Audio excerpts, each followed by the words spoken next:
We challenge New Year, new style. Oh, and Alistair. Okay, so because I need to go to bed, I'm taking Alistair to start off with Rackley. Yes, absolutely. Permission granted. Little context. Because I can't shout him out sometimes, I promised you I'd draw this fan art, and I'm a man of my words. I haven't drawn Tristan in like 7 or 8 years, so you consider it a new old style. Okay, I had a blast drawing it. I hope you like it. And have an optional scan, so here's a picture of art. Yes, yes, yes! I want to see the big reveal! Oh my god, oh my god, oh my god! Where is it posted? Did you post it in the community art showcase room? Did you post it in there? I'm scrolling down. Is it in there? Oh my god. Oh my god, I'm still scrolling. I'm still scrolling. I'm scrolling. I'm excited. Yeah! Dude! Alistair! You're a freaking champion! Dude, look, I'm Rackley and I'm throwing him! Yo, I'm kicking the shit out of baby Gara, bread boy Gara! Let's go! Let's go! Oh my god, you put the bread boy face on Gara. I'm dying. You put the bread boy face on Gara! Oh my god! Oh my gosh, this is amazing. Alistair! Rackley of the Hidden Bean Village versus Bread Boy of the Sand. Except I beat Bread Boy of the Sand. Rackley wins.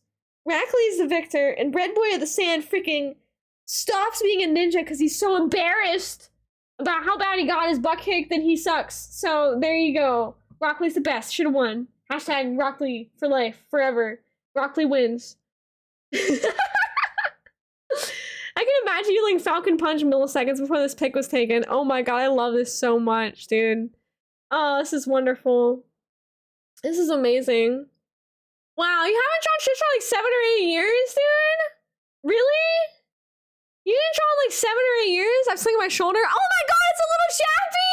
I didn't even see the little Shappy on the shoulder. It's a summon. That's so perfect. I summoned the frog. Oh my god. I love this so much. I love this so much, dude. This is well worth playing Balan Wonderworld for this. Balan Wonderland. Hi Samuel, how you doing? Welcome on in. Alistair made this. This is incredible. Hold on, let's see Minotaur here. This is Rackley of the Hidden Bean Village versus Bread Boy of the Sand. I'm giving him a big punch. I love this. 7 or 8 years, dude. You should draw more. You should draw more, Alistair, for real. Oh wait, let me post that I'm starting the art showcase right now in case anyone wanted to watch. Hold on. Sometimes people wait around for the showcase. Let me do that real quick.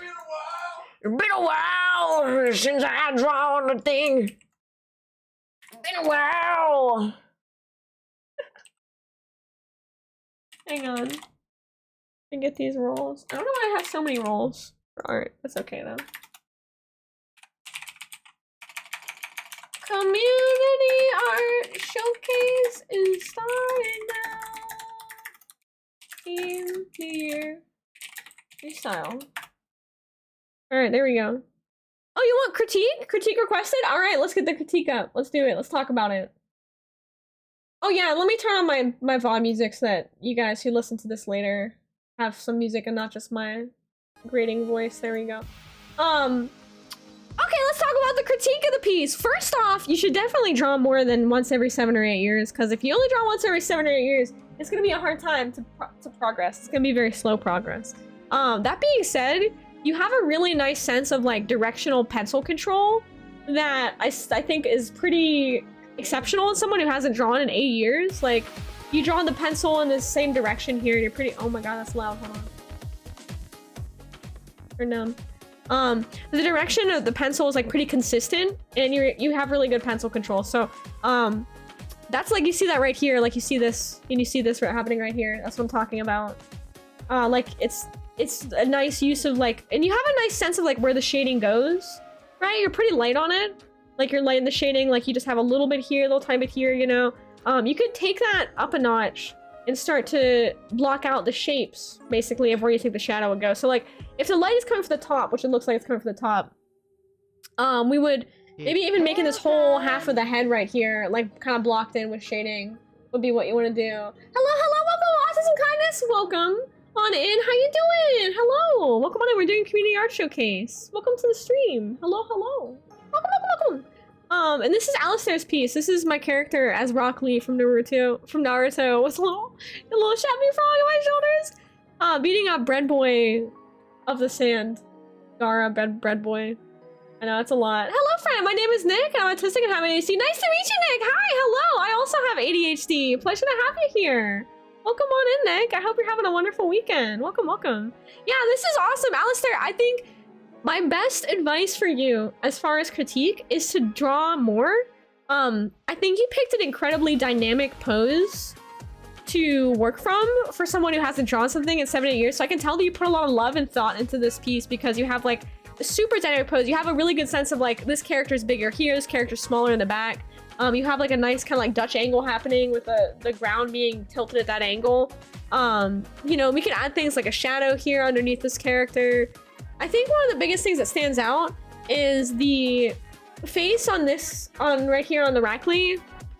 Like the Bread Boy face looks a little more naturally sort of implanted into the Gara pose.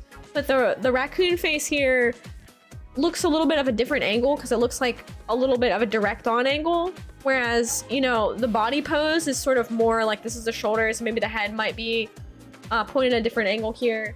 But I think that is just kind of taking two different references and compiling them together.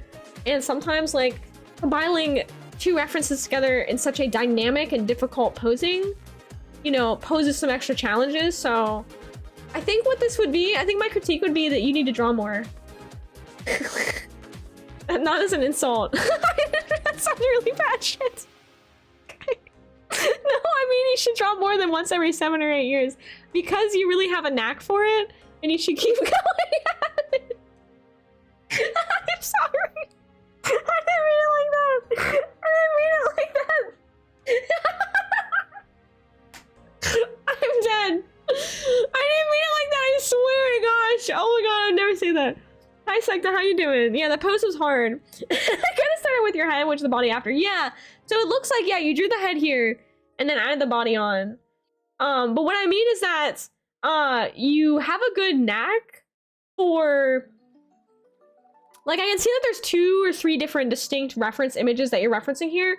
So what I can see that you have a good amplitude. Hi, Toxic, welcome on in. What I can see you have a natural amplitude for is number 1. Hey, what's up, Black Sleep? How you doing? Hello, hello. Welcome on in. It turns up a notch.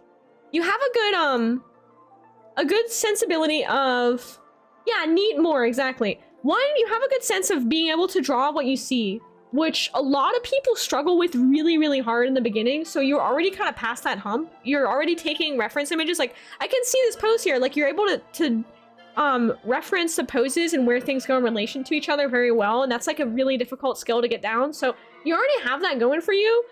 You also have good pencil control, and you can see that with the shading marks here. And you have a good sense of like line thickness as well, that you have certain lines thicker where you want to emphasize certain things. So you have a really good natural idea of what elements make up a strong drawing.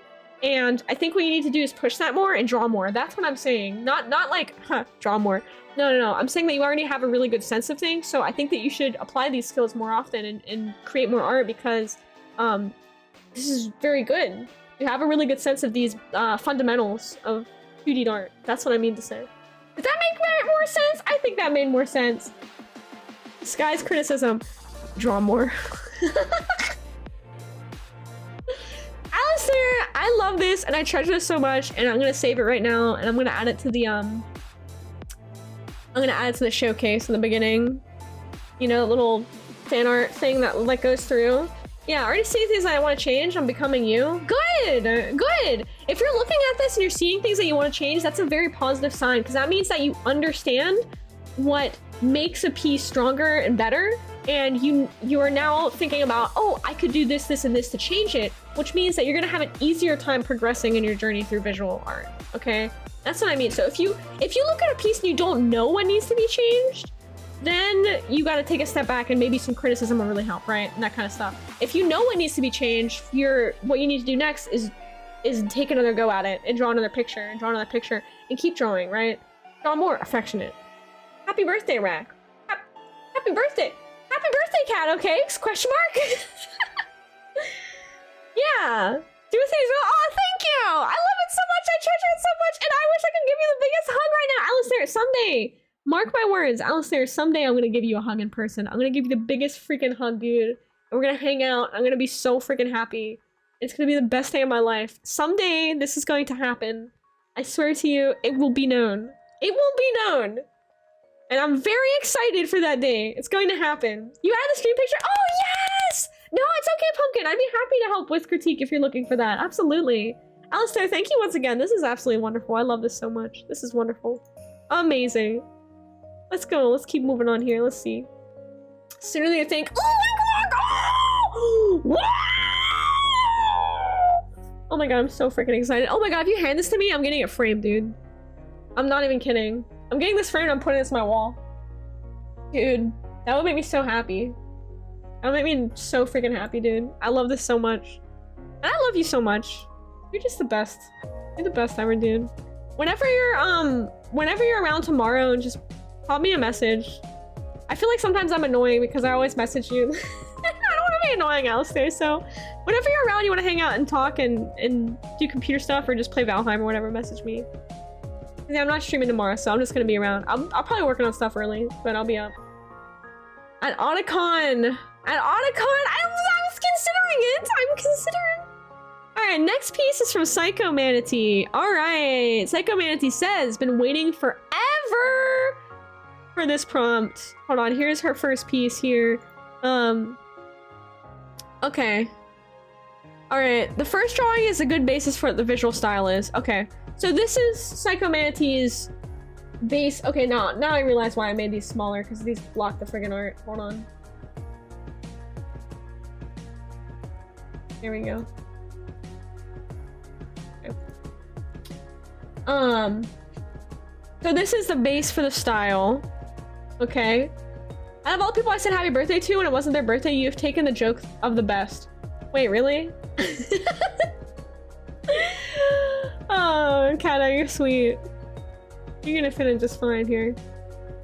Okay. First drawing is a good basis for what my usual style is, the more realistic anatomy, softer shading, etc. The second one is me taking that, really stretching and exaggerating the anatomy of the character, making the colors pop. I love the stretchiness. The second drawing, I've really been trying to implement that more in my art now. Ooh.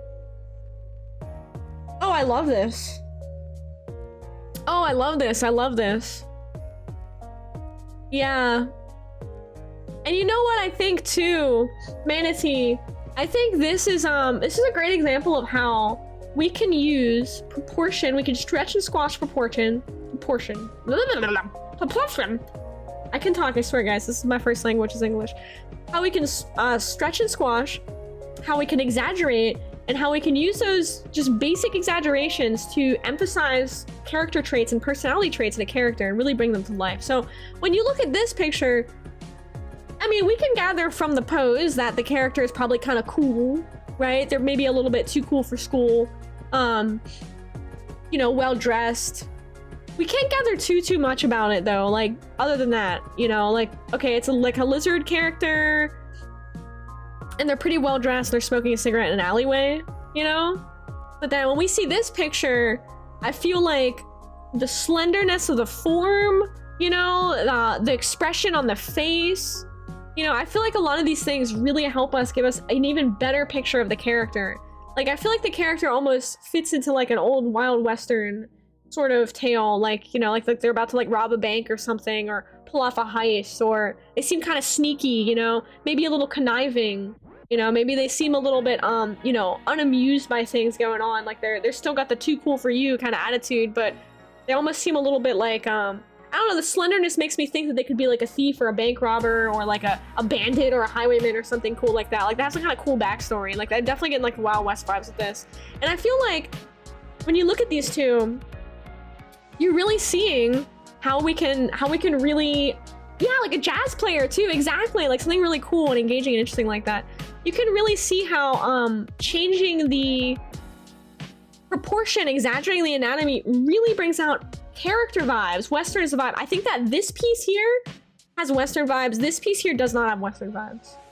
Obviously this piece has a background which isn't like a Western vibe thing, but this piece, you have this warm sort of desert colored background, you have the hat, you have these like sort of scales in here, and the pose and the shape and everything. It really feels Western vibes to me. Absolutely, I love this style, and I want to see more of this sort of like cartoonization. I think it's very, very strong, Manatee. Super strong. Gimme. Gonna be the main character for a main comic. The main character for a comic I'm trying to make now. Trying to go for a style more between the two for the comic though. Yeah, whatever works for you. And I mean, for doing something like a comic, I think something a little more loose and stylized like this is gonna be more accessible for you to draw over and over again. Yeah, it looks like it would fit right in a Sly Cooper game. Exactly. He looks like he could be one of the like, what do they call the Furious Five or whatever, like the villains in Sly Cooper. You know, like he definitely looks like he could be in there. And I really like how you use the black outline, the gray lines in the middle. Playing around with the thickness of the lines, how lines are pretty bold and thick makes it look very kind of cartoon-like, very graphic in that nature. Whereas in this one, the lines are a lot more, they're a lot thinner and they're a lot more uniform. And I think that's what I would say to push and pull a little bit more in the next piece, is to make the lines a little less uniform and try and play with line weight variation, because line weight variation, so like you have some of it here, but most of the lines are pretty much mostly the same. Line weight variation can really be used to emphasize certain areas of an art piece, right? So if we want to emphasize like the cigarette, we can have a thicker line around the cigarette, you know? We can have a thicker line around the eye and then like thinner lines around the wrinkles, that kind of stuff. You know, you can have like thinner lines around the scales and a thicker outline. And you can kind of push and pull and play with that and see like what works and what will help draw the viewer's eye to the areas of the piece that you want them to focus on. What about you guys in chat? Do you guys have any critique for this piece? Or either of these pieces here? This is the old style. Or I should say the regular style. This is Manatee's regular style. And then this is Manatee's kind of trying out a new, more cartoony style. You can draw, Lack Sleep! Oh my god! Oh my god! Oh my god! Oh my god! Oh my god! Oh my god, listen to me right now. I don't want to hear I can't draw. I wish I could draw. You can draw! You can draw! I promise you, you can draw. It's just practice. Just do it, my friend. Just do it. Just make it happen. If you are looking for a reason, or looking for an excuse, participate in our community art showcases, participate in our art school streams, you know, ask questions, just do it. You can absolutely draw. You have no opposable thumbs. That doesn't stop raccoons. Raccoons make art. That doesn't stop elephants. They only have a trunk, dude. They could definitely draw. Dude, there's plenty of artists who draw with their feet and their mouths and not having thumbs. You have no hands, so you can draw with your feet. You can draw with your mouth. There's no excuses. The only reason to not draw is that I don't want to take up the hobby, and that's legitimate.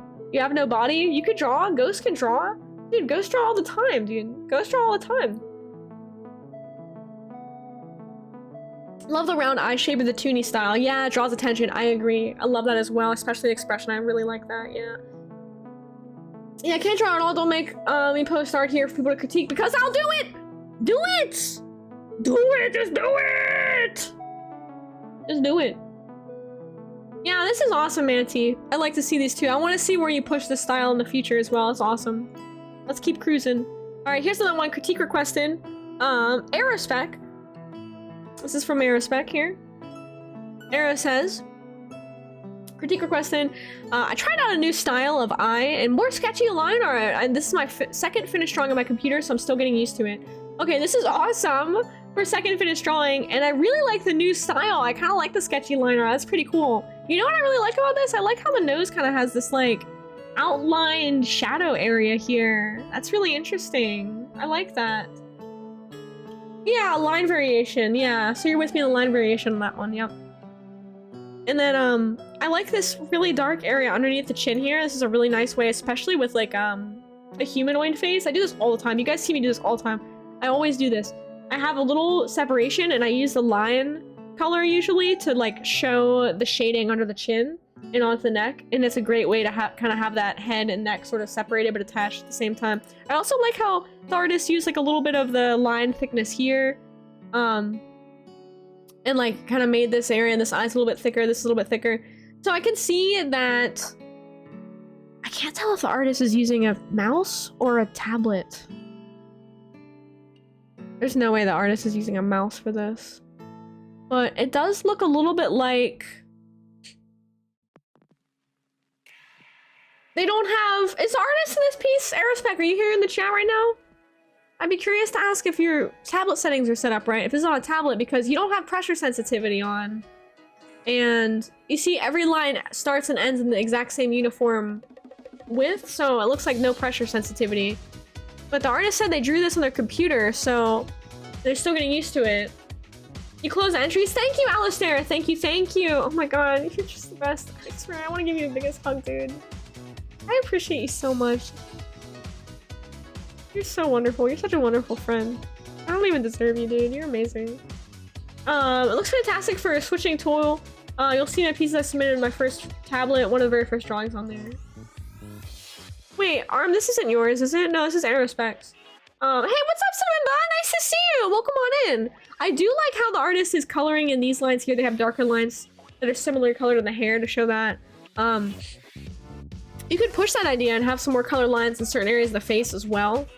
But yeah, I think one of the things I would, dear artist, Aerospec, if you're watching this later, I would check your tablet settings and make sure that everything is set up for your pressure sensitivity right, because it looks like your tablet is not showing pressure. It might be the art program that you're working in as well. If you need any help with it, just DM me on Discord. I'd be happy to help you. I love it though. It's awesome. Try new style. Hell yeah.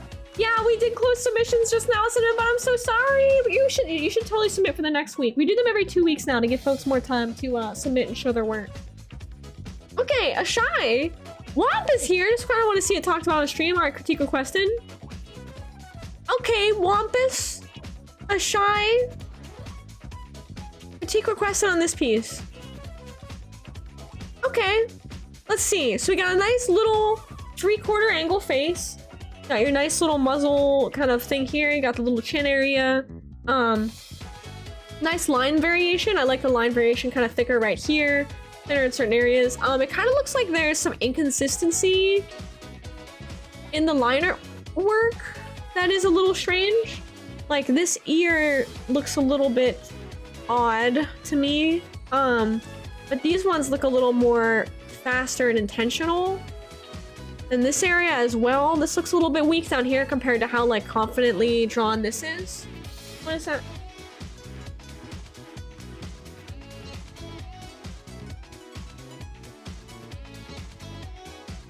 Alright. Anything for next time? We'll decide that during the stream. If you guys have ideas. Yeah, there's some line art inconsistencies in this one that are a bit odd. This ear looks a little bit too high. That would be my criticisms on this piece. Is whatever your line style is, I think consistency might be important. And by consistency, I don't mean lines all being the same size or anything. I mean, you know, you got shaky, like kind of, the lines were drawn like sort of like this over here, but over here they were drawn on one big swoop, and over here they were drawn on one big swoop. You know? One amazing perk about being me, having you as a friend. Oh my god! Just hit me with this awesomeness like that! Oh my gosh, Alistair. You hacking bean. Oh my gosh. Thank you, dude. Right back at you, reverse Uno. Oh, this one's cool. Alright, Mr. Toxic, fan art for the music Garden. Garden, the lyrics are from his song Waterproof. Making this meant a lot to me. Oh, cool. Wait, is this critique requested? Yes, it is. Mr. Toxic, wow! Okay, I see you trying something very different with this piece. This is really cool. This is awesome. Dude, this is really cool. So I like the background image choice. I like the little bits of the flowers on the hoodies and stuff as well. It definitely reminds me of music. It reminds me of like a band or some kind of album cover. And I like the font here as well. You have some like kind of text. I think I appreciate how the text is sort of transparent. So critiques. What do you guys think? I've been talking a lot, but I don't see you guys talking. I want to get to your guys' critiques. Yeah, it definitely makes me think of an album cover. Exactly. I think, yeah, it's not a font. I handwritten it. Yeah, that's what I mean. Yeah, the handwritten. I like it. I like it, Toxic. I like it. You're drawing? There you go! Sleep! There you go! That's awesome. You can draw. You can draw if you want to. You can draw all of the time. If your friends can't draw, and if they can't draw, well, they can still be friends of mine. I already know who made this without knowing who made this. Yeah, this is Mr. Toxic. So I think my critique, a little more on shading. Yeah, because I guess the shading's pretty light. I don't know if that would necessarily be my critique, because I think I kind of like the flat color graphic look. And I like the variation of line thickness. I think mine would be the consideration of text placement and how text could lead our eye around the piece. You know? You've been drawing for a while now? Okay, I accept your confession. So like, you know, we can have the words made symphonies over on this side, we can have out of cuts on this side, we can have made symphonies out of cuts. You could basically, I would maybe experiment with where you'd put the text, or I don't know if I'd experiment with in this piece if you want to move on, but for other pieces consideration for the future, I would consider how we can use text as a tool to once again lead the viewer's eyes around the piece, because you have this really nice like area over here and then the font's here, and maybe the font could be placed a little more intentionally or in a way that's a little more engaging rather than just sort of put on the side. I like the background compared to the piece. Yeah, I like the background as well. Yeah, it's very light and shadows, work on that. Yeah, and if you want to do shadows, then I would push it a bit further. I agree with that, you know? Yeah, exactly. Having the character on the right side. Yeah, if you push the character over to the right a little bit more and then you have the text on the left side, maybe that would be a better visual distribution. Yeah, I would agree with that as well, Manti. That's a good one. You post some of your awful artwork? Hell yeah, let's go. It's not awful. No one's artwork is awful, dude. Don't say that. I like the sort of filter effects that you have going on in the piece too. I really like that. One other thing I noticed that's strange is that the character's eyebrow is missing on this side. I just noticed that and now it's strange to me. That would be my thoughts. Toxic, thank you so much for sharing such a beautiful personal piece. Thank you, thank you. This is actually gorgeous. I really like it. I love seeing people's working on stuff that is outside of their norm. Oh, wow. We have a really different sort of style piece from ARM. This one's really exciting. Also critique requested. ARM says, this art style was honestly really fun to do. I'm really proud of how the block shading and their hair turned out. Oh, that's sweet. Yeah, this one, I really like this ARM. Before the judgments, my first few pieces that we're not judging, only helping, only helping. So ARM, I really like, I know that you like to work with like a singular color, sort of color palette, right? Pinks and stuff. And I think that the way that you did this piece, I would love to see you apply this piece, this sort of technique into your pieces in the future as a building blocks, as sort of a groundwork for maybe possibly like line work on top of it or further shading on top of it. Because this is very strong, actually. This is like, I think one of the stronger pieces I've seen you submit. And you have a really, really awesome sense of like, this, it looks a lot more readable and easier to understand where all the pieces are because of the way that you've applied the shading, right? You've applied the colors to create the space. I think in some of your other pieces, I sometimes get visually confused or lost. Have you heard of that? Yeah, I have heard of that. Yeah. I've heard of that series. Excuse me. Yeah, it's more because of color, exactly. And you know, a lot of your other pieces are sometimes it's mostly lines, right? Like line art. But this piece really feels like it has a form and a function to it. You know, because it has these tones and these tones that create shapes, and I think it's very, very strong. I'd love to see you use this as like sort of a base to build upon, you know? This is Equestria Girls Rarity. It's awesome. I love it. Enjoy your My Little Pony. Let it fuel you. Let your hyperfixations fuel your creativity. That's heckin' awesome. Yeah, I like the one color theme. It's so cool. Can you share the link? No, but you can post it on your Twitter or something. We're talking about the Community Art Showcase right now, so it's fun. Yeah, this is awesome, ARM. This is really, really awesome. Like, I would love to see you push this further in the future. I think that this is very strong. You have a really nice like soft gradient here.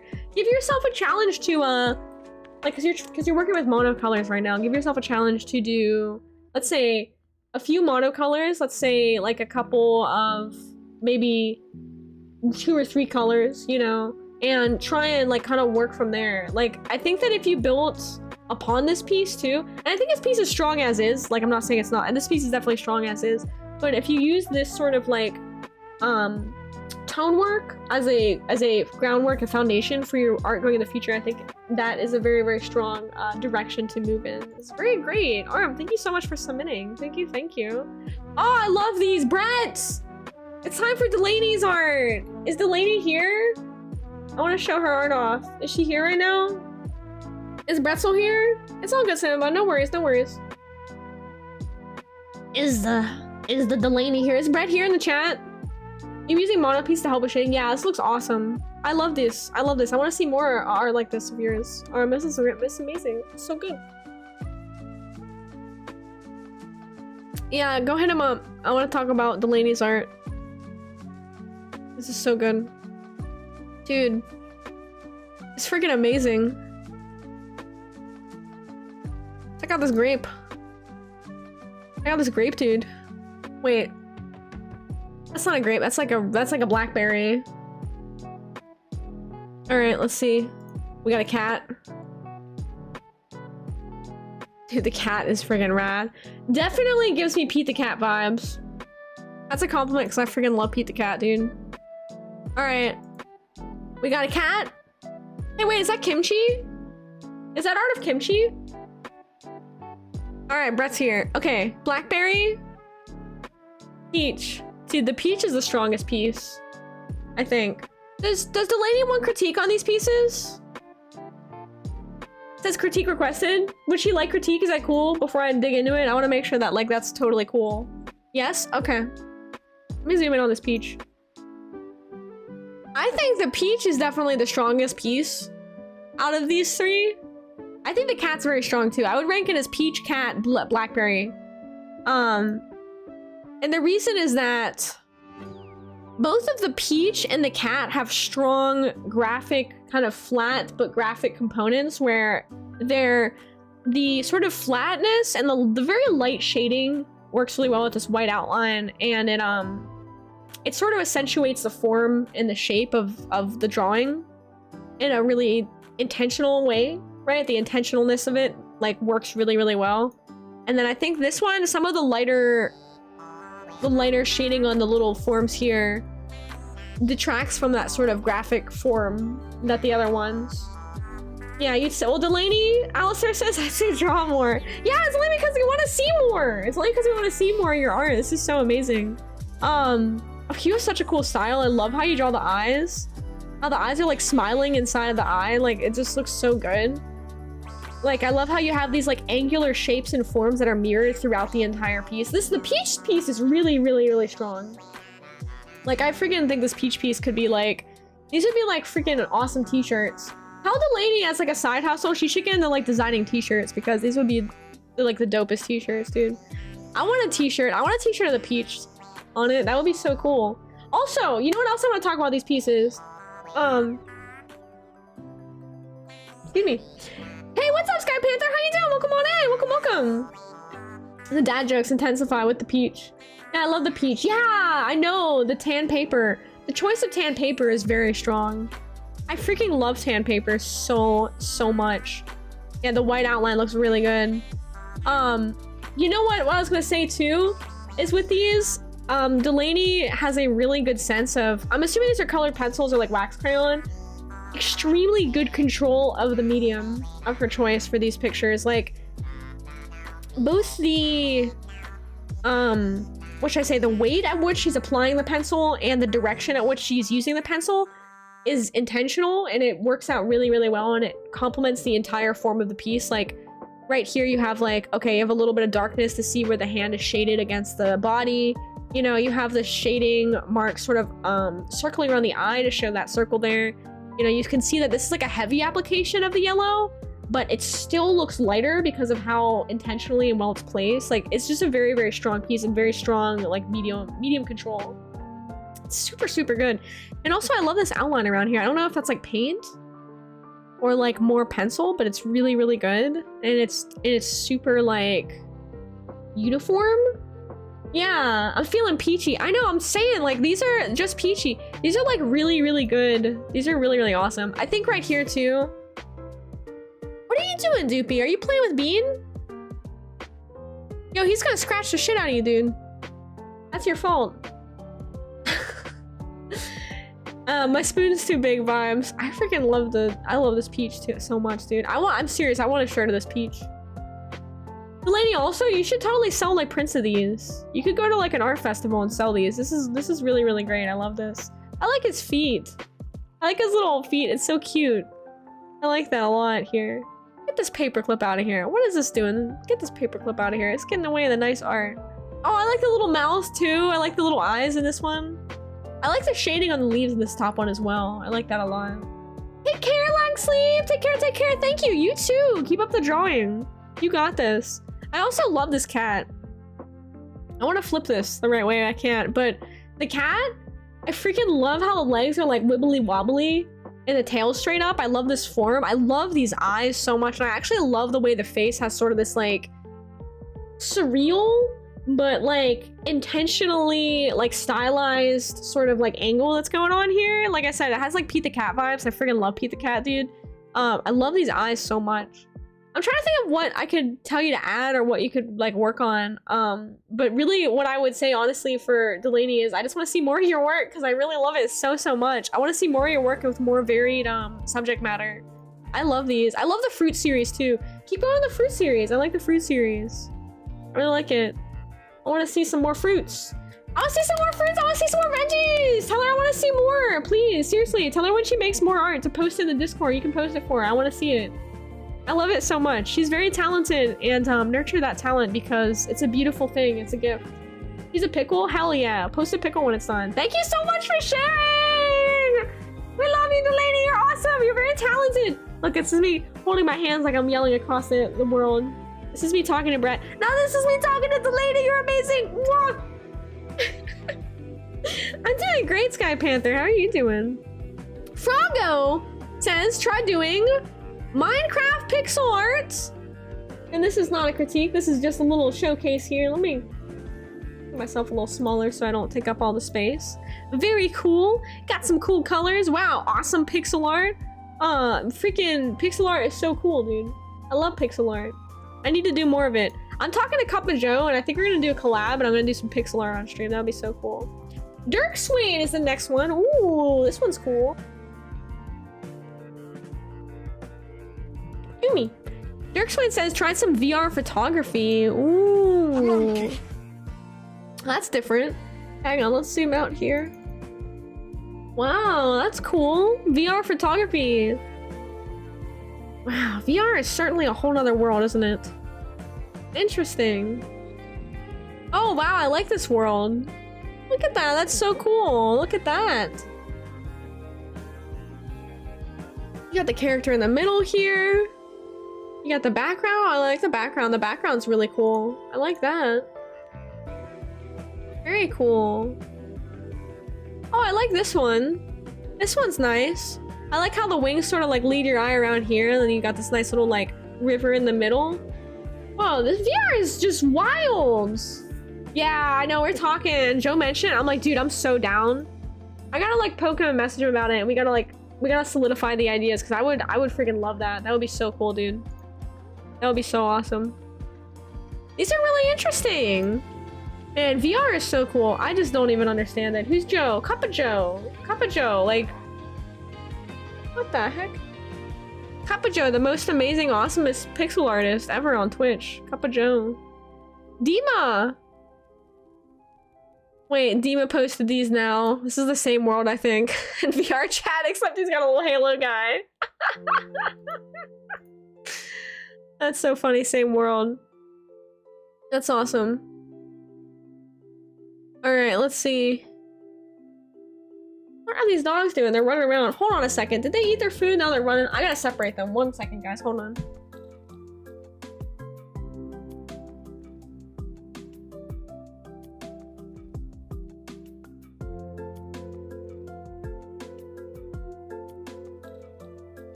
Okay, I'm back. Sorry, I had to get Doopy in the room here with me because he just ate and he's playing too much and he'll throw up if he plays too much after he eats. And he's so freaking funny, dude. Like, okay, so him and Chessa are playing.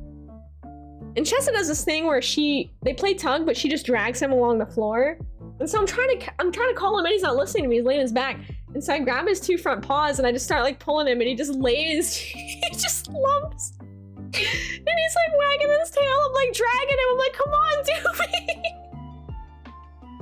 This dog is so funny, man. I just can't get it. He's so funny. He's such a funny boy. You're a good boy, Dupes. Come here, bud. You gotta relax just a little bit because he just ate though, and then you can play in like 45 minutes, okay? He is so funny, dude.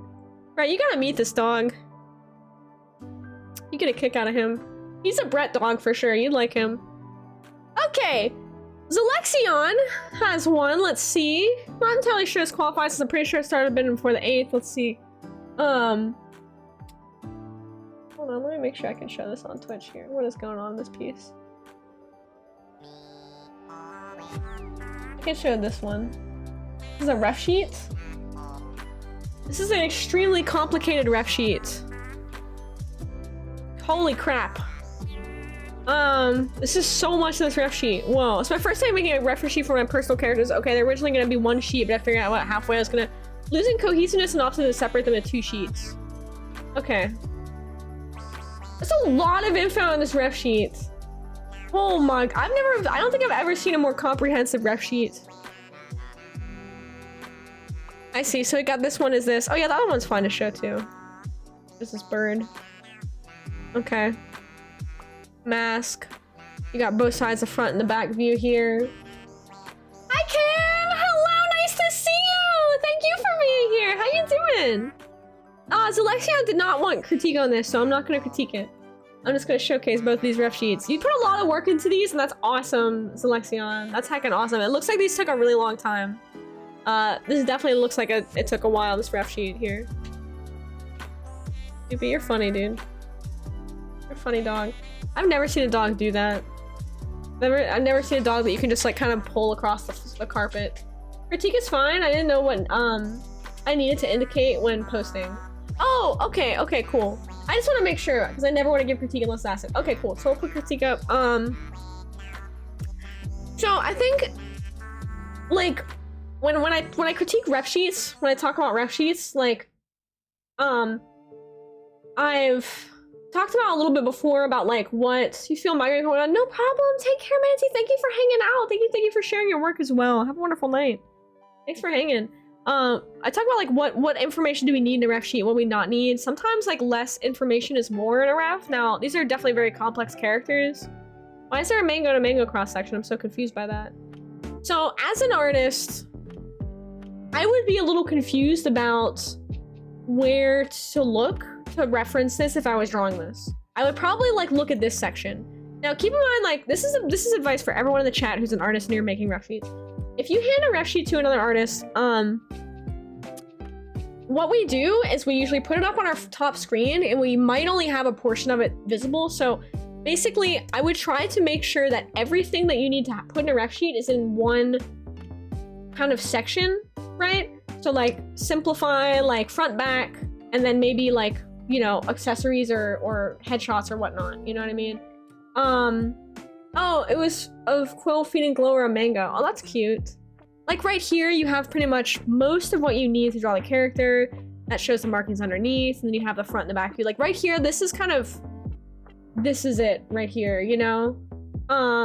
Exactly, I wonder how much of this do I need? Yeah, exactly, like this is a lot going on here. Okay, this glows. See, this is super complicated. Oh my goodness. Okay, outer ring pattern, inner ring pattern, 2 different patterns. This is, I'm not sure if this is necessary. I'm not sure if the neck direction area would be necessary on a ref sheet.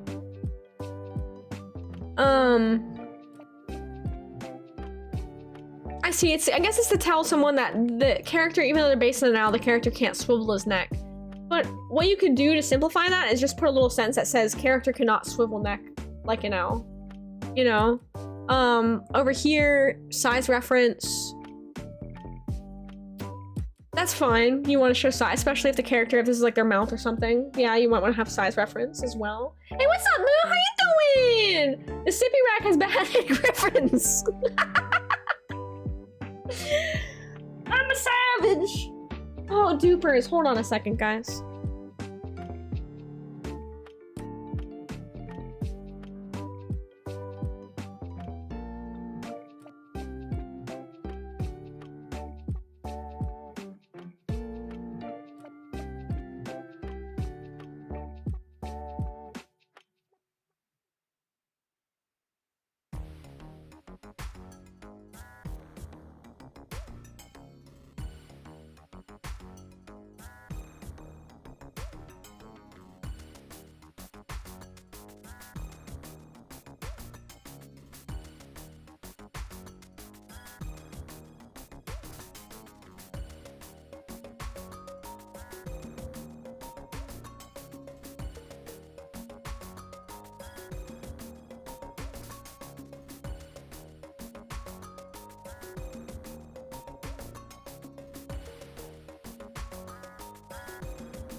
Okay, sorry. Doggo is just eating things me from. Beheaded griffins. Yeah. So, I think the thing is about, yes, the showcase is still going on. Hi, Lena, welcome on in, welcome. I think the thing is, a ref sheet, like paw print and talon print, I don't know if that's necessary. It clearly has paws and talons. I think the less information on a ref sheet, the more concise a ref sheet is, the better it is. And also the organization of things is like really important. Also when you have like a lot of text, like all this stuff, an artist isn't gonna read all this text. Like if you hand this to a commission artist, I can tell you like they're not probably gonna read all this stuff. And they're just gonna look directly at this one picture or this one picture and draw from that.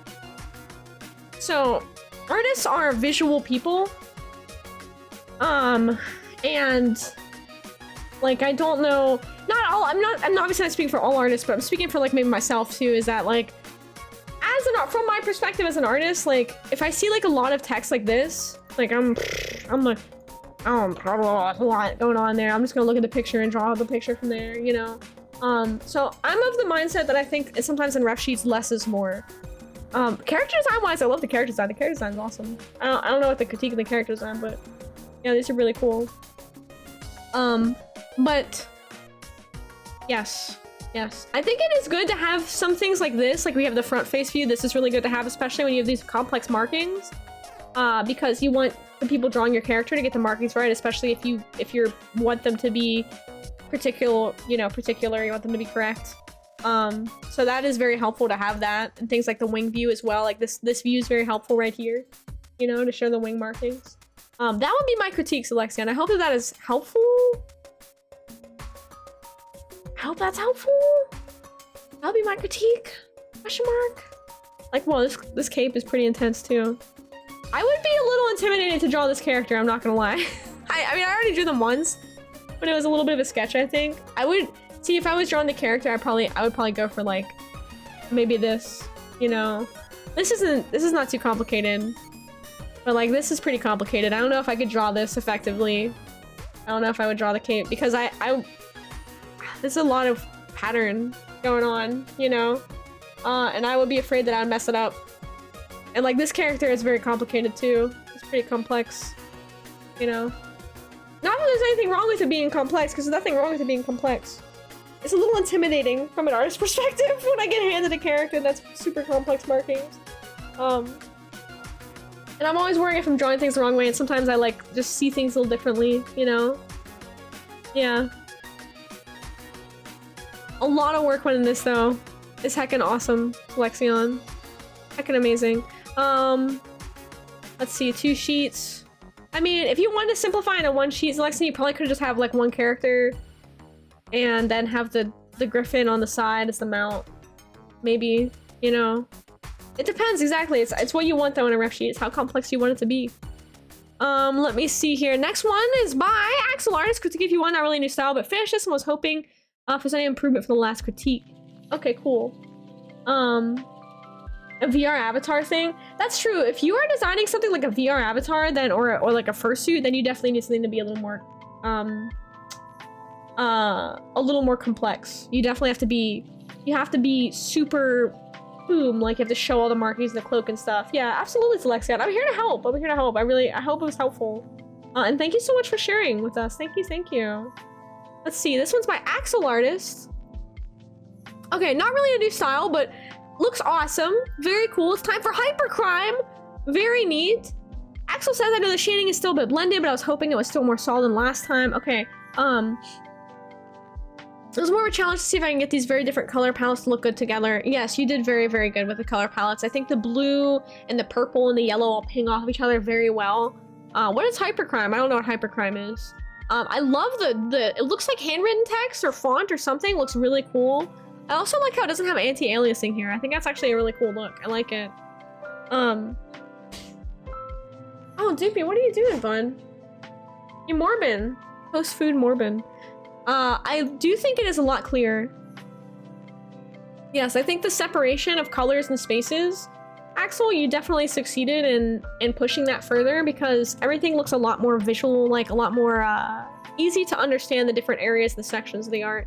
And doing these little subtle things like how you have a little outline around this helps a lot as well. I think that's a really good decision. You have that little outline up here and then like kind of around here. That looks really nice. Yeah, I think like the use of colors to separate the forms, yeah, it's very clean. It's very, very good. I like it. I like it a lot. I like this is a really good like area for the text as well. It's right there. It looks like a poster, you know? Exactly. That's what I was gonna say. Like you see it on a wall, it looks like a poster.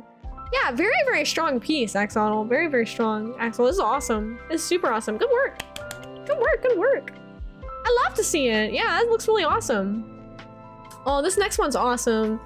Okay, this is from Jack. This is from Jack Effects.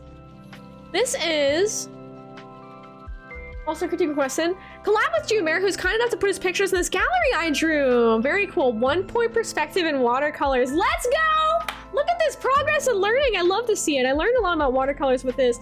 The left wall was the first I did. And these are the watercolors like I told him to. Oh my god, I'm so hyped right now. This is freaking hype, dude. Left wall was the first I did, but excuse me. Learned a better water to pigment ratio for the rest. Very cool. Watercolors are hard but fun. Need more patience with every step. Yeah, they are difficult. You know, it's funny if you didn't mention the wall, like being this one being the first, this one being the first. I guess it's a little bit different. Yeah, I can see that, but this one's more consistent across. So you did a better job with that. Yeah, dude, the watercolors look so freaking good, dude. This is your medium, dude. I'm telling you, this is your medium. Look at the difference. Hold on. I need to show you guys the difference between this piece and like Jack's last contribution, because this is just so freaking good. Let's see.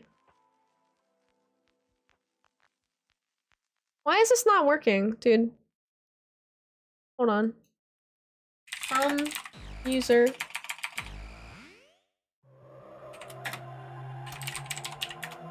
I need to see this. Why is the hell? I can't figure out how to find messages from him.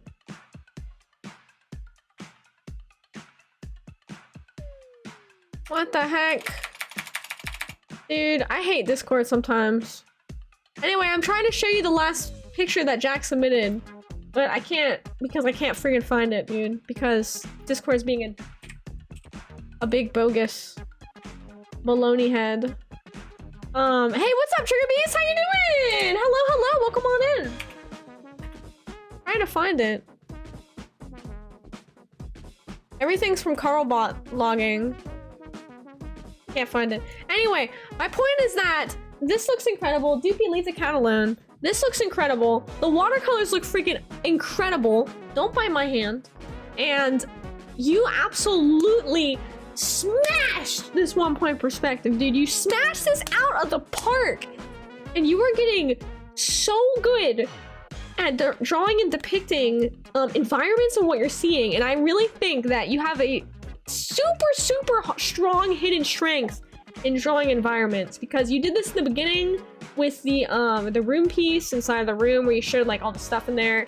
And once again, absolutely just slammed out of the park with this. I love the little collab that you have with Joubert. Here you go. Thank you. Thank you. Okay. So this is an older piece, same artist. Okay. This is with watercolor, same artist. And then this is with like wax crayon pencil. Look at the difference in how much the watercolor as a medium elevates the piece. It totally elevates the piece, right? Totally elevates it. I love seeing the watercolor seeping out of the tiles. I think it is such a great juxtaposition of having this like soft, like kind of watercolor, like wetness, seeping out of these little lines and stuff here. And then these hard, super straight, super on point lines. I love to see that. Like, I just love this so much, dude. If you're gonna watch this VOD later, if not, I want to go tell him in person. This is incredible. Oh my god, I love this up here as well. That looks freaking awesome. This looks amazing. I love to see the collab work as well. That is so freaking cool, dude. Oh my god, I love how that one's right there. That one's really, really cool. I like that. Hi, Gorsh, thank you for the biddies. Thank you, thank you. I hope you're having a wonderful night as well. Thank you so much, oh. Thank you, thank you. Yeah, I freaking love this piece. And I can't wait to see you do more work with watercolors. This looks incredible. You know, for critique, what I would say to push next would be layering your watercolors, right? We have this beautiful base of color. Now, for the next piece, maybe try and focus on something where you're approaching something with a little more lighting and painting sort of aspects to it. So say we want to paint like, I don't know, like a fox face or something. You know, once we get those flat color layers, once we get those flat layers in there, like, you know, the orange for the fur or whatever, the white for the bottom, what do we do next? How do you layer? Once the watercolor is dry, experiment with layering watercolors to show shading and value. You can experiment when the watercolors are wet as well, and you can kind of, I don't know, play with both of those and see like what you want to push and pull. This is what you want to mess with. This is incredible. I love to see this. I love the lines as well. The lines are really, really strong. I actually really like how they're, I like how they're not perfect. I think that really adds to the overall like kind of feeling of the piece, and it works really well with the watercolors bleeding outside of the lines. It has a really good sense to it. You know? The Ghost collection. This looks freaking awesome. I love it so much. Yeah, shading with layers, exactly. That's what I would work on next. Doopy, oh my god, Mike.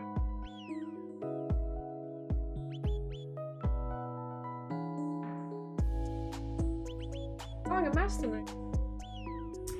Love the piece. Love the piece, and I want to see more.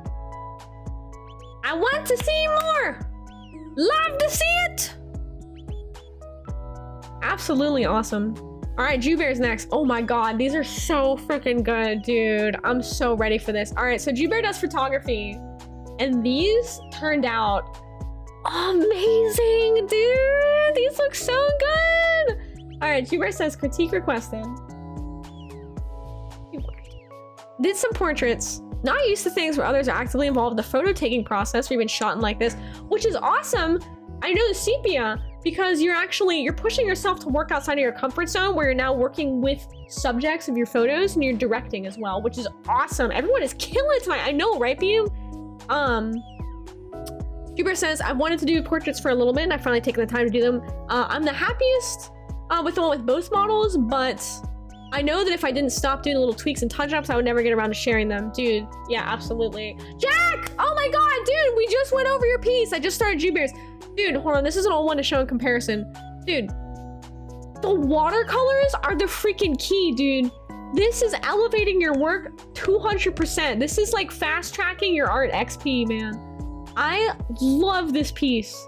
I love this piece, and I said, I want to see you push watercolors even more. Try layering them. Try, you know, let the watercolor dry. See how you can layer watercolor on top of dried watercolor, and experiment with shading and values. Yes, dude, I love the watercolor on these clean lines, juxtaposed with this like watercolor that's dripping outside of the lines. I think it looks freaking awesome, dude. I think it looks awesome. Yes, this looks amazing. This looks like some art school stuff right here, okay?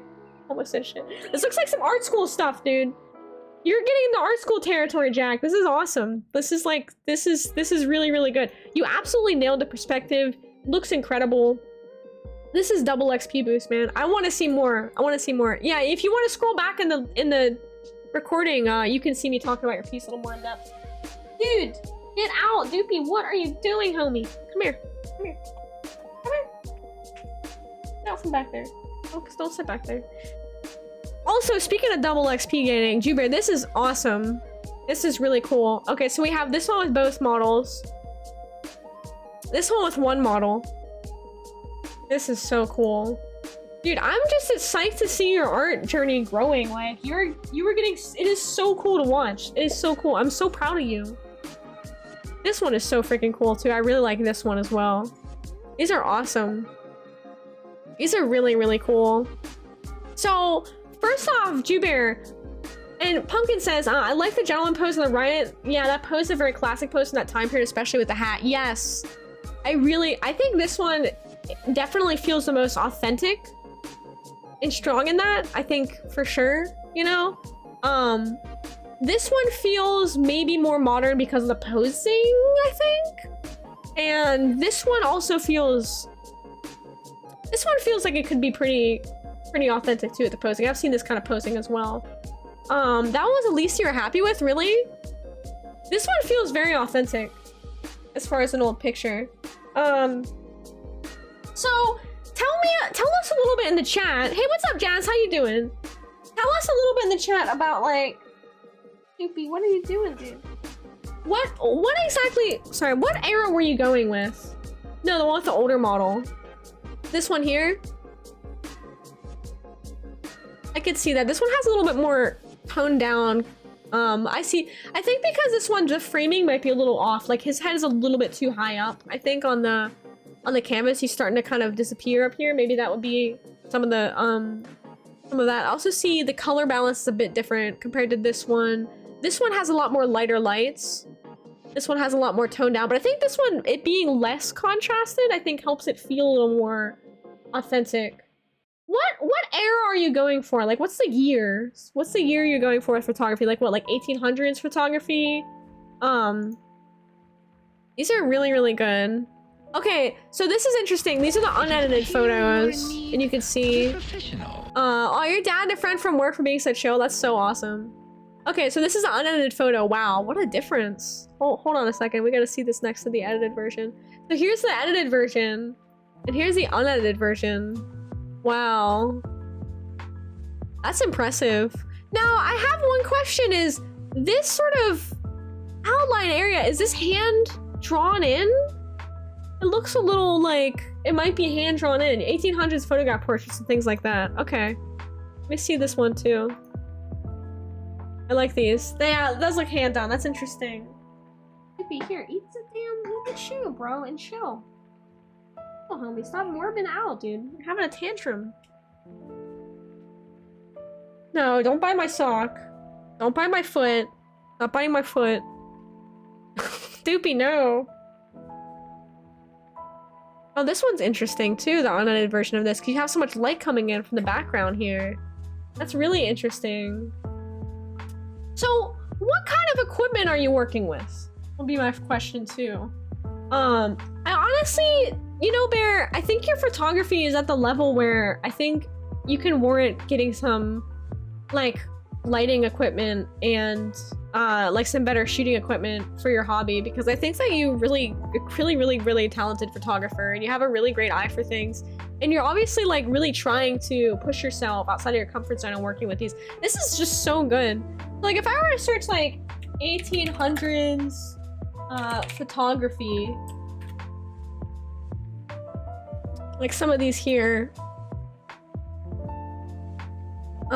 So what do you get here? Yeah, daguerrean. So you get these kind of daguerreotypes, right? So a lot of the qualities that we have. What's my favorite pizza topping?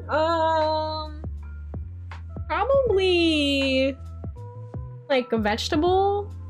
Maybe like broccoli or kale. I don't know. So you have these daguerreotypes here, and you have these like sort of strong focus in the forefront. Desaturated kind of all around, desaturated sepia tones, and then the contrast is like a little bit off consistently with these, which makes it really interesting. I mean, this one you have pretty strong contrast in this one here. This one's really interesting here. You kind of have the little paper around the edges. This one's similar poses. So yeah, bright whites and very dark darks. Yeah, some of them do. It's really strange. Some of them don't. Like this one doesn't have super dark, super. I guess it does actually. Right here is pretty light, you know, and then right here is sort of darker gray. It's not black, but it's darker gray. I don't know. It depends on the techniques, but it looks like. Well, it's also hard to tell which ones are doctored after the fact. You know what I mean?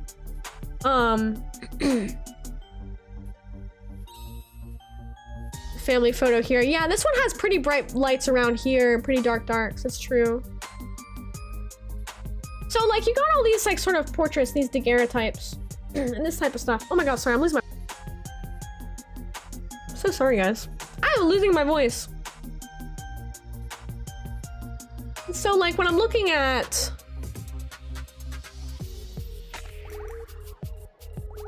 Yeah, it's really on point. It's really on point. Really on point, really nice. Huh, yeah, daguerreograph stuff, yeah. Yeah, I see that too, Jazz. Arugula, oh, you're right, arugula. Yeah, surprisingly small vignettes. That is interesting. So, but it looks like they did some of the framing like manually with some of this stuff, but you're right. The vignettes aren't super strong there. I think that one thing I noticed that would push your photography is having a better camera. And I think that's what I'm saying. Like, I think that it would be time for you to consider upgrading your shooting stuff. Hang on, guys.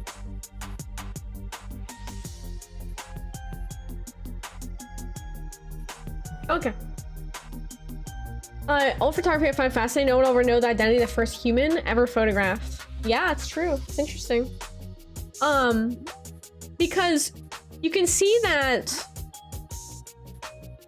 I think having like just a little bit extra, I don't know what you're working with, like a phone or what kind of phone or what camera you're working with, but I think upping your tech a little bit, even if it's like maybe just a goal down the line, I think would really help.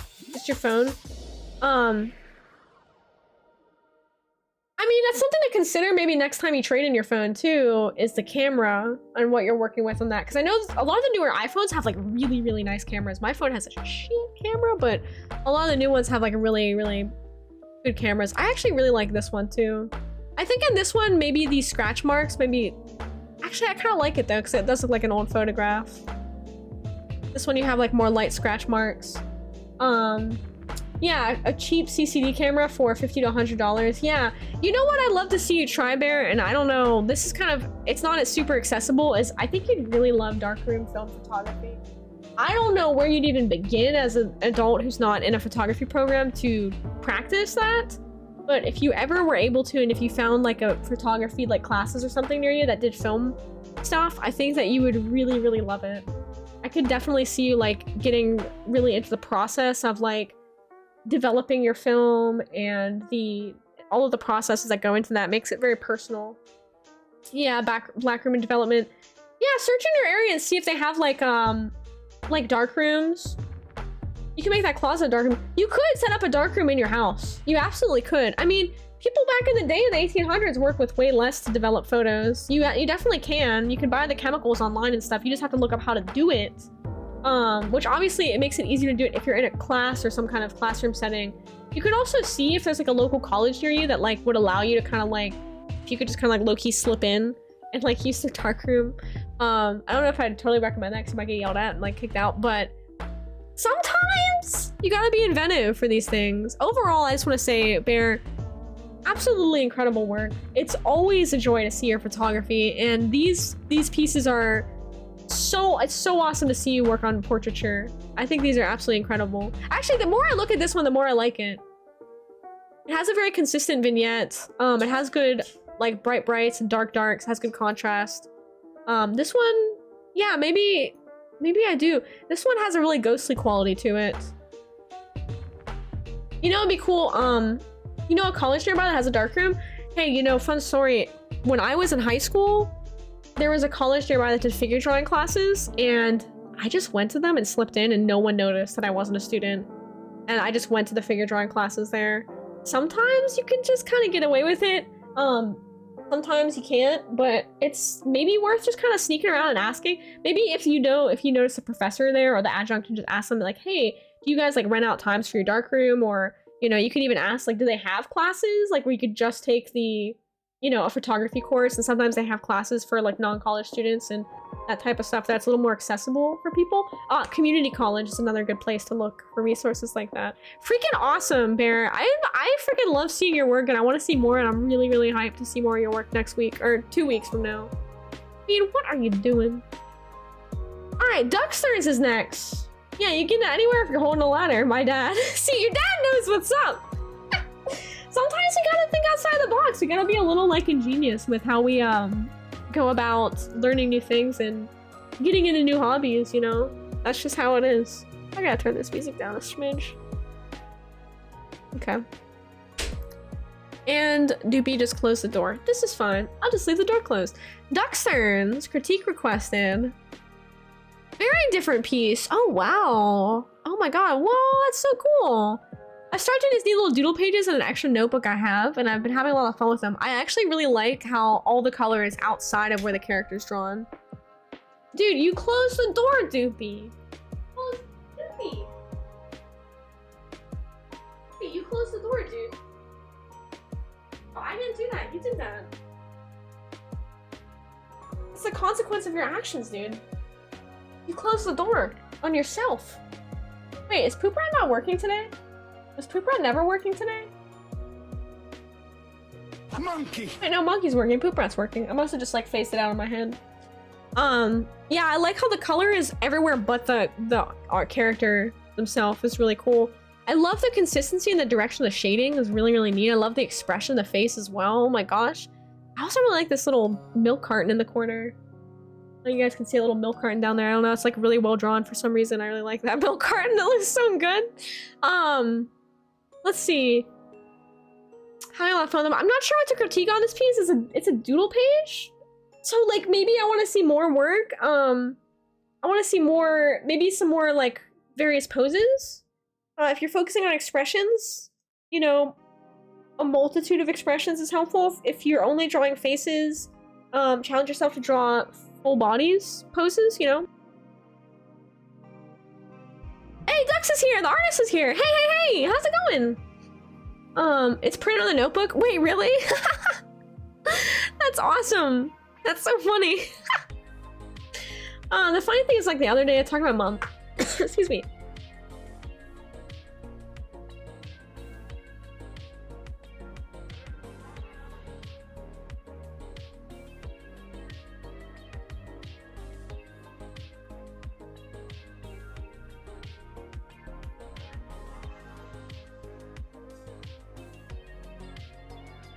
Sorry, I'm like losing my voice here. 1 second, guys.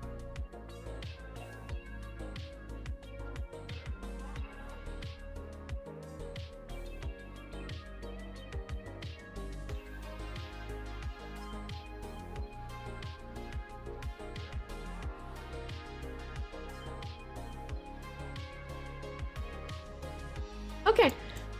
I'm kind of with it. I'm kind of cool. Okay.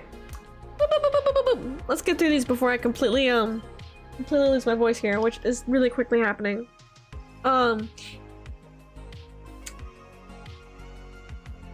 Let's see. Like I said, if you're only drawing faces, try full bodies. If you're only drawing, like, take what you're, dude. Hey, does not want to play with you, dude. Basically, I would look at the patterns. This is advice for everyone who's an artist in the chat. Look at the patterns of what you tend to draw normally. And if you find yourself always drawing one subject or one type of thing, challenge yourself to draw something outside of that norm to help you become more well-rounded and get that fat art XP. That's what I would, that would be my advice for everyone. I think this is very, very strong sketch. I really, really like the pose. I like the character a lot. I love the gap in the teeth and how you do the mouth, especially. I think that is so awesome and so strong. This is so cool. I love the character. Look at OC of yours. It's so cool. I had a different one I was gonna submit, but I didn't know if it would be stream safe because of gore. It depends on what's on it. You can always send it to me. Or you can post in there and just add a spoiler tag, and I can look at it and tell you if I can pop it up on stream or if not. Like I've shown horror art and I've done horror art in stream. As long as it's not like super excessive, you know what I mean? One sec.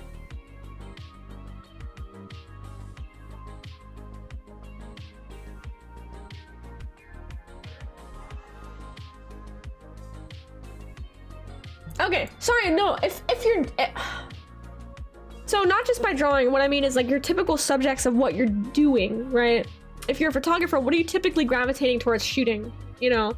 And try and think outside of that box. And I think you definitely succeeded in that challenge, JB, for this past one with these with the portraits you did. Next piece is from Mystic Doodle. Mystic Doodle says, I tried going for more of a rough / storybook style. I'm really proud of it. This one is not critique requested. This is just showcase. And dude, this is awesome. Definitely has FNAF vibes, right? With the red eyes, the tilted face, definitely kind of creepy vibes. I like the forest. It's awesome.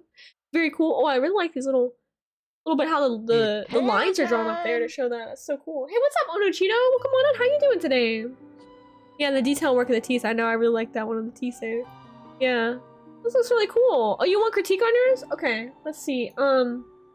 Yeah, when you submit it, just put critique requested so I know to give you critique. I like the contrast of the bright eyes and the dull colors around it. I think you could, if you want to make it extra spooky, so if you're going for horror art, I would think about what makes horror art scary. What do we go for? What do we want to be scared with in art? So maybe partially obscuring the character would make it more scary because you see... Think about monster movies when you see the whole monster, it becomes not as scary. It's more scary whenever we don't see the whole monster, right? Whenever the monster is partially obscured or abstracted or in some way like a shadowy form. That makes it a little more scary, you know what I mean? Yeah, unless you see them where you get scared, exactly. So a lot of times when people submit horror art, and I'm a big fan of horror, so I encourage you guys to submit horror artwork to the art showcases because I'm a huge horror fan. Think about how we can emphasize that reaction, right? You know? Yeah, exactly. There's a reason why the trail cam look works. Exactly. You know, you can even add filters on top of your artwork. A lot of times if I'm doing horror art, add like a grain filter, you know, or something like a video camera to make it look like a shot from a video camera. I can even show, let me bring up an example of my cryptid piece that I did. Doopy, that is my foot, homie. You're chewing on my foot, little buddy. That's my footsies, dude. That's my footsies. Don't chew on my footsies. So this is one that I did. This is like a cryptid piece. This is from Halloween. And you can kind of see how like I have scan lines. I've got... Doopy, stop eating my foot! I've got... I've got noise. The art itself is like out of focus and blurred, so it doesn't look as clear. Like I drew the whole thing like a regular art piece, but then I blurred it because I wanted it to look scarier, right? So I tried to go for like this kind of found footage sort of look, and so the character is blended into this sort of picture. Doopy! Doopy! Ow! Oh my... He's eating my foot, dude! Jesus! Do you not know it's my foot because I have a sock on? Dude! No! You cannot eat feet, Doopy! Stop eat foot! No, you foot. Anyway, so this is an example that I did that shows how the character is sort of being obstructed or out of view. Oh, it looks a lot darker on my screen, a lot lighter than the other one. And sort of blurred out maybe benefits the feeling of scary. Doopy is morbing out, dude. Doopy is absolutely morbing. So things like scan lines, things like grain effects, things like, you know, making the character more blurred or darker, more scary, like those types of things. Doopy! What, bud? I take your face, I'm gonna smush you. Oh my god. That's a human appendage, dear one. I know, he's like really eating my foot, dude. He just doesn't understand it. I hope that helps, Mystic Doodle. I'd love to see more spooky look. I really like it. It looks really awesome. Oh, another thing that really could emphasize a scary look is perspective. Perspective. What did I miss? I did your icon and we're doing community art showcase now. I'm gonna pop your icon right after the stream. We're finishing up a few things. No. No. No eat foot. No Doopy. No. No. Next up is from Lettuce Scale. Get little doodles here. New character with ref sheet and some sketches. Critique welcome. Just keep in mind sketches are rough, so they may not be exact what I normally draw. Okay. I'm not sure what to say on sketches. I don't know how to critique a sketch necessarily, you know what I mean? And then we have a ref sheet. Okay. My critique for the ref sheet. I think the art itself is very clear and to the point, but don't eat my chair. I think the text down here is very small and a little bit hard to read. And so I would consider that. But the art itself is very clear and to the point. Oh my god, this dog he is driving me nuts right now, dude. He wants attention, he wants to play, but dude, I'm streaming, dude. I can't. I'll eat my cords, dude. Eat appendage. Okay, next up here is Lord Crimson Fox. Let's see. These are silver pendants with like German inscripted on them. Doopy. Doopy. Doopy. A lot of silver work. Okay, sterling silver. Cool. I don't know how to critique metal work, but cool. I like it. And then once again, we're back at the awesome Rackley. We went full circle. Oh wait, I want to critique pumpkins. Okay, last one, we're gonna critique pumpkins. Hey Dukes. Dude, homie, you have got to chill, bro. You have got to chill. No. No. Homie, you gotta stop eating feet. You can't eat feet. Alright, so this one is pumpkins. We're gonna critique pumpkins piece, and this is gonna be the last one for the night. I'm petting this dog. I'm giving him so much attention, but I just can't even, like, with this. That's artistic. I think that would be fun. Ducks. That's actually really, really cool. That's totally badass. That's awesome. Yeah, this one by Ducks really quickly is like really, really cool. I like this. I love the red surrounding the character, and then like the red around these pieces here. This is so awesome. Ducks, this is a very strong piece. This is really, really cool. I like it a lot. You have teeth floating and stuff. This is super cool. Yeah, this is awesome. This is an awesome page. I really like it. Is the character a zombie? That's so badass, dude. This is awesome. Yeah, this is really cool. Really strong. Really, really strong here. Don't chew! No! Don't. Alright. Pumpkin potions! Who drew that? That piece was Duxthorn's. That was Duxthorn's piece. This piece here is Pumpkin Potions piece. Alright, so Pumpkin is asking for critique. Let's see what we can figure out here for Pumpkin. Pumpkin says it's not on theme for this week, but I worked on this during stream last week. Critique is welcome. Also, kudos to Pumpkin for her first art stream she did recently, which is really awesome.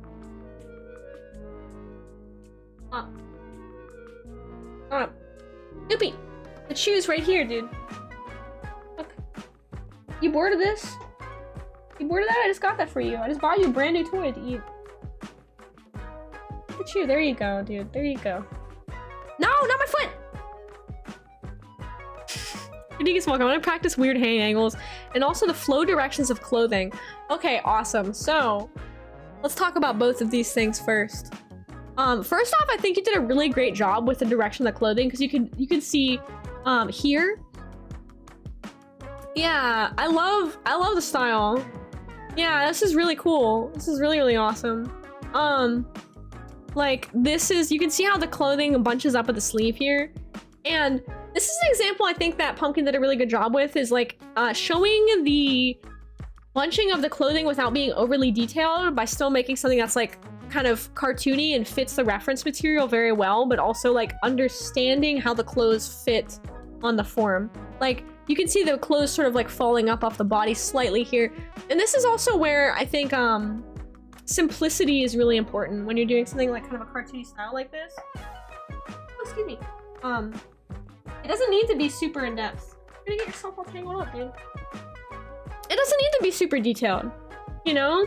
I heard Pumpkin say she's kind of anxious about drawing, but I'm seeing like, why it's amazing. This is amazing. Okay, hand looks awesome. This is a super great hand. I don't see any, like, this one, okay, so this is a tricky hand here, but I think this works really fine because you can see that the hand is spread out, and the palm is sort of facing the viewer and the fingers are facing away, and it literally is like at this direct angle. Now, you know, if you wanted to make it, I don't know, a different angle to make it look a little bit less ambiguous, you could show the fingers.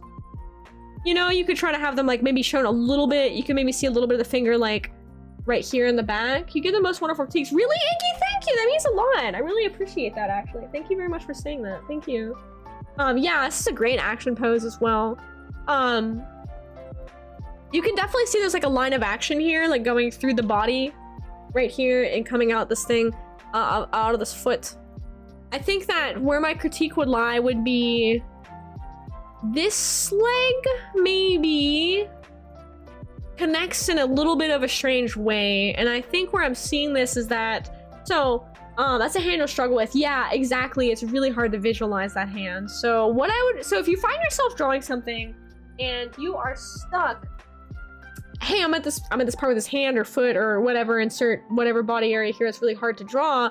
I can't visualize it. So I would start looking at a lot of different reference photos of like folks breakdancing. Yeah, the leg.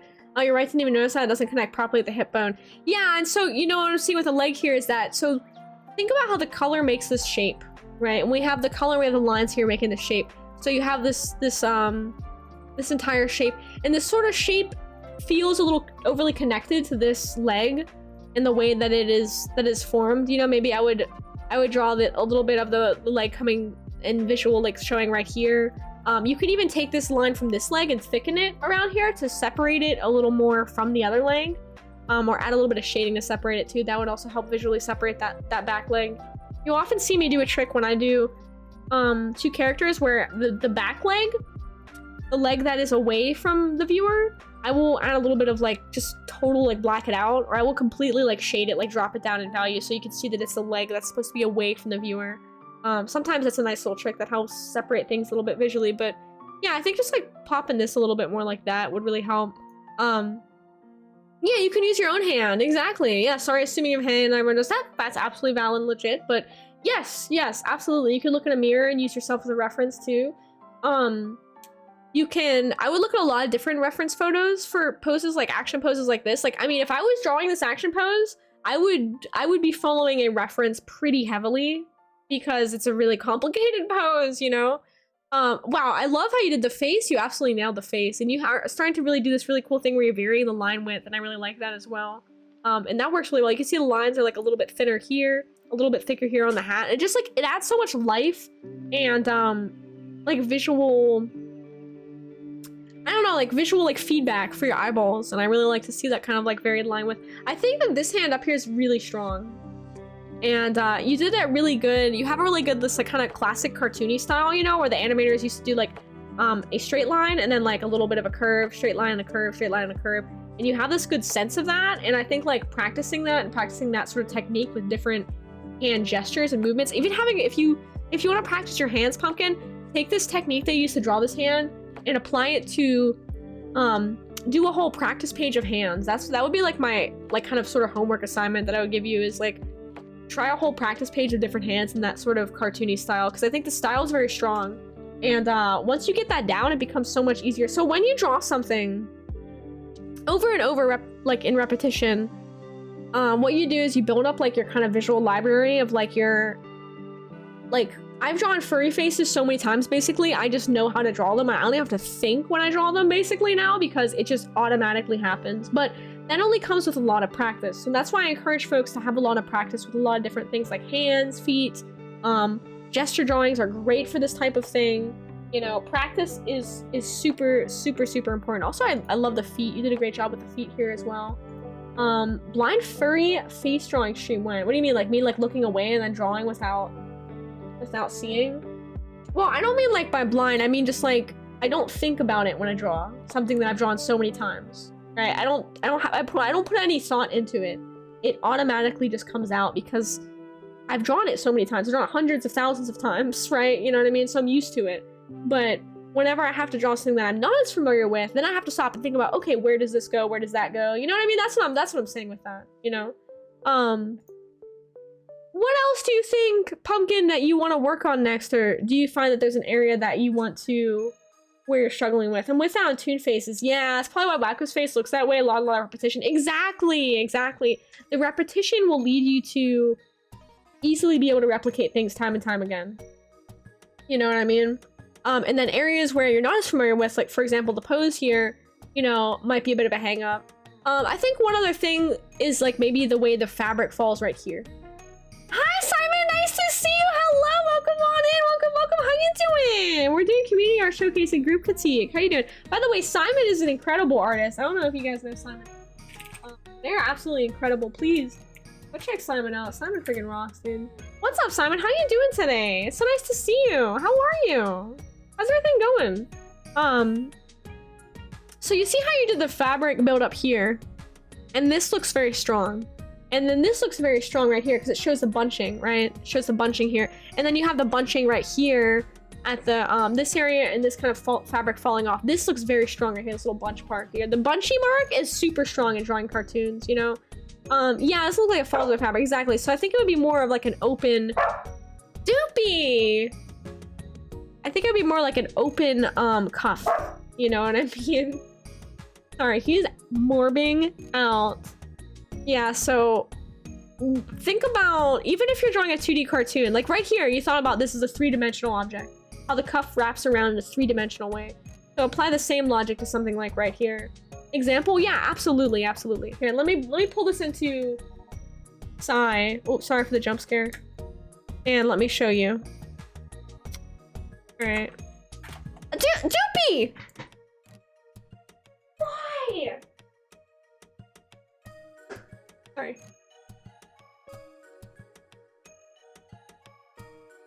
Oh, he's so morbid. He's morbid out tonight, guys.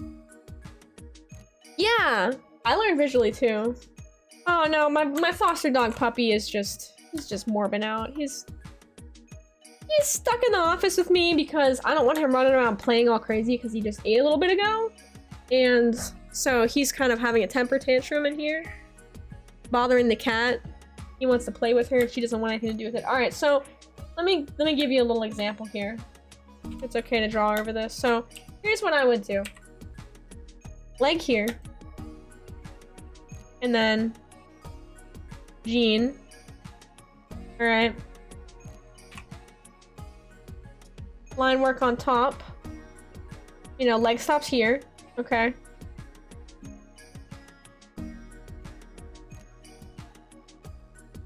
Here's what I would do. Basically what I'm doing is, this is the shape. See this shape? Same shape here, same shape here, same shape here, right? This is the shape. I need you to fix all my drawings. No, you don't, dude. Your drawings are way better than mine. Chill. You're so good. You're such a good artist. I don't need to fix anything. You're so talented. Oh my god. Simon, I freaking love your art so much. You know what I love about your art, Simon? And I like wish I had this level of consistency. Your art is so consistent. I can look at any one of your drawings and I know that you are the artist. Very consistent, you know? You know, have a little bit of the thing going around like that. So this is like, assuming that this pant cuff, because this cuff is like a little bit higher up than this one is a little bit lower. Now, if you want it to be consistent to this cuff, what I would do is I would do like this shape. You know, this is sort of more so the shape that I would do here, right?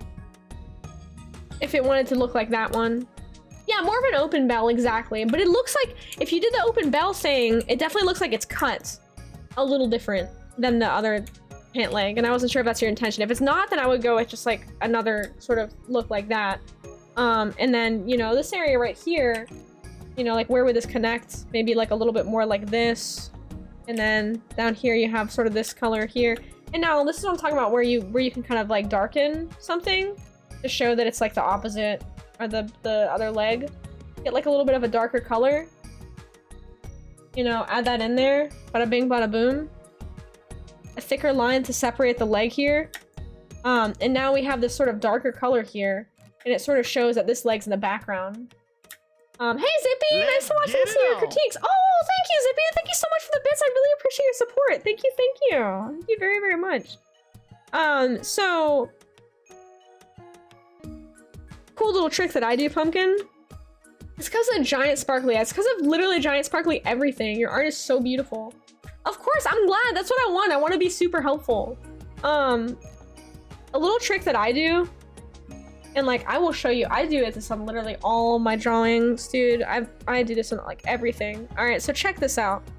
I literally drew it today. Actually, wait, hold on. This is a better example. Is the one of Gassy Fox. Okay, so in this piece here, don't mind the booty. On this piece here, so you see how I have this kind of pose where like one arm's in the back and one arm's in the front? All right. Now you can tell that that's the pose. However, what I did was I made this whole arm in the back completely like black, right? Just completely black lines just to show it's in the back. Similar to under the neck and similar to this area like right here where it's a little bit obscure. Now it's okay that it's a little obscure and I'm kind of doing a little bit of a cheeky little trick here by if an area needs a little bit of detail and I'm like, man, I don't know, this area is kind of like there's a lot going on over here, I don't know what to draw. I'm just gonna shade it all black and your mind as the viewer will fill in the extra details. Now this is a nice little trick that I think works well with pieces that are a little more cartoony or graphic, like kind of comic book style. But I do this shit all the time, dude. I did it right here. Like, look, what is going on here? You don't know, but you don't care because it's all black. Easy. You know what I mean? You see the chairs there, and you can kind of fill in that he's leaning against the back, but I don't need to draw all the details, dude, because just shade that shit in. Easy peasy, dude. Done. You know what I mean? That's just a little trick. Your viewer's mind will fill in the blanks of stuff, and you don't have to, like, kind of, oh, you like the paw ball shirt? I knew you'd like that one. Yeah, you don't have to, like, kind of, draw every little detail. This trick is amazing. Artists hate it! Anyway, it's a nice little trick because it means that you don't gotta fill in all the detail. Like, you can even take this whole, watch. This whole ass foot. Basically. Oh no, it's Baby Song! Oh my god, no! Please, don't play Baby Song! Can't stand Baby Song, dude! Screaming! Watch. I'm so sorry for whoever made Baby Song. You're amazing at making music, but I just can't stand the sound of babies. I'm sorry. Not that I don't like your music, but I just can't stand the sound of babies. Now watch this. Oh shit, hold on, I have to do it the hard way. If I shade this whole leg in?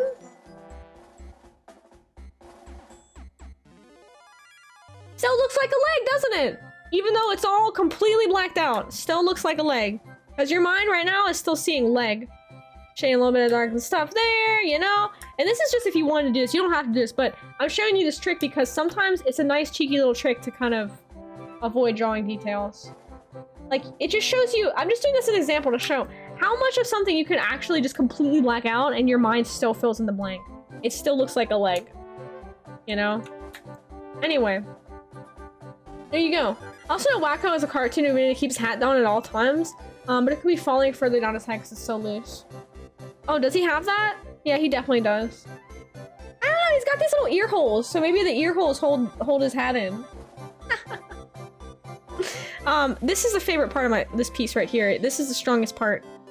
Where that fabric is falling off like that a little bit. You did an amazing job with that. That's the strongest part right there. That's super strong. Random question. You asking me or are you asking the artist of this piece? This is Pumpkin Potion's piece. It's totally up to... Wait, who are you asking? Are you asking me? You guys asking me questions? Everyone? How do I come up with my poses? Usually, sometimes the commissioner will tell me. Or, but if I'm doing a more dynamic pose, I look up references. So like if someone said, give me this prompt as a commission, someone said, hey, draw my character breakdancing, I would Google search like breakdancing guy. So I would go to Google and I'd look up breakdancing guy. And I would go to images. And, you know, I would grab a pose that I think would be pretty readable and not like the absolute worst thing ever to draw. You know, maybe like I would probably pick let's see.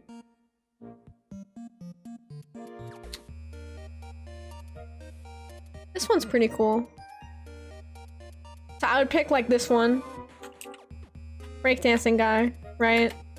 And then make new canvas thing here. And then I would just draw it. I would just sketch it out. Like breakdancing guy. So I would get the pose. And then I'd sketch the pose out. Like this, you know?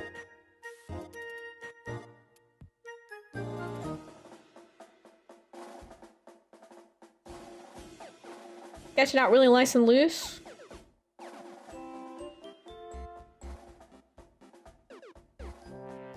You know what I mean? And then breakdancing guy. He's breakdancing. He's like, wow! And then I draw like, you know, the pants. Draw like a big old foot. Cartoon foot. Make the foot like bigger and have thicker lines around it. You know? Draw some fluff.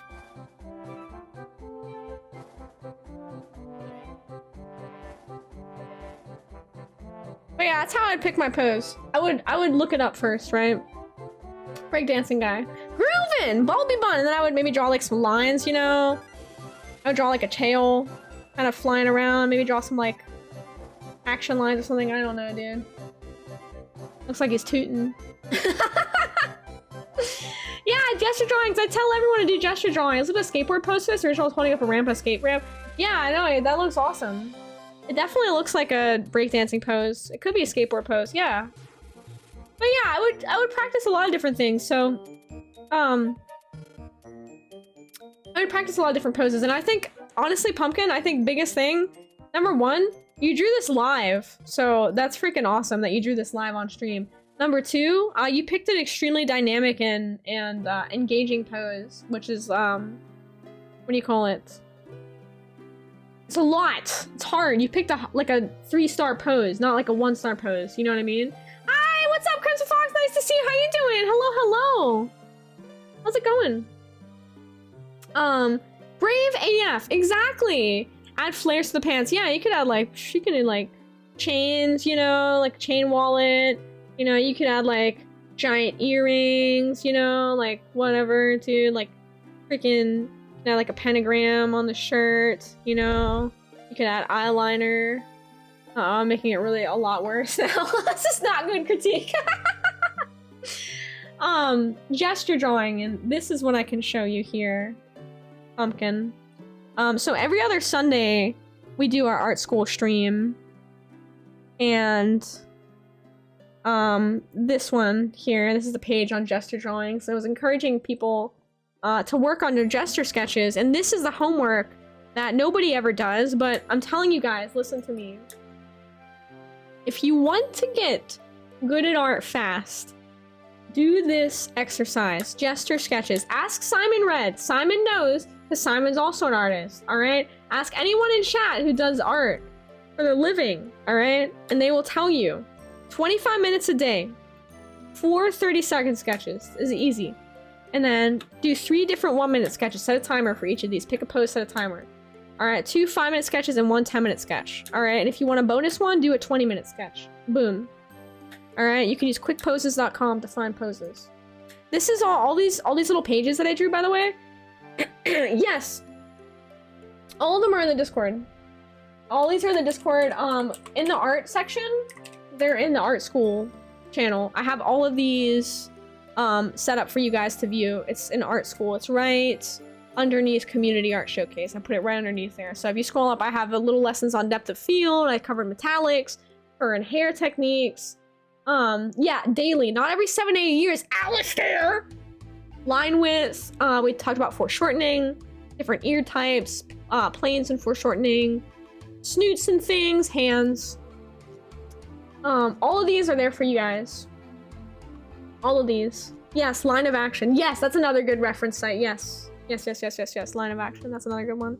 Yeah, there's so many different options, you know? But I'm losing my voice, so I'm gonna wrap up here. But there you go. Draw from life when possible. Figure drawing animal sanctuaries, parks, buses, public places. Draw yourself in the mirror.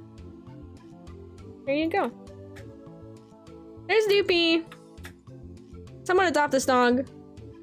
Please. Please adopt him. Look how good he is. Come get this dog.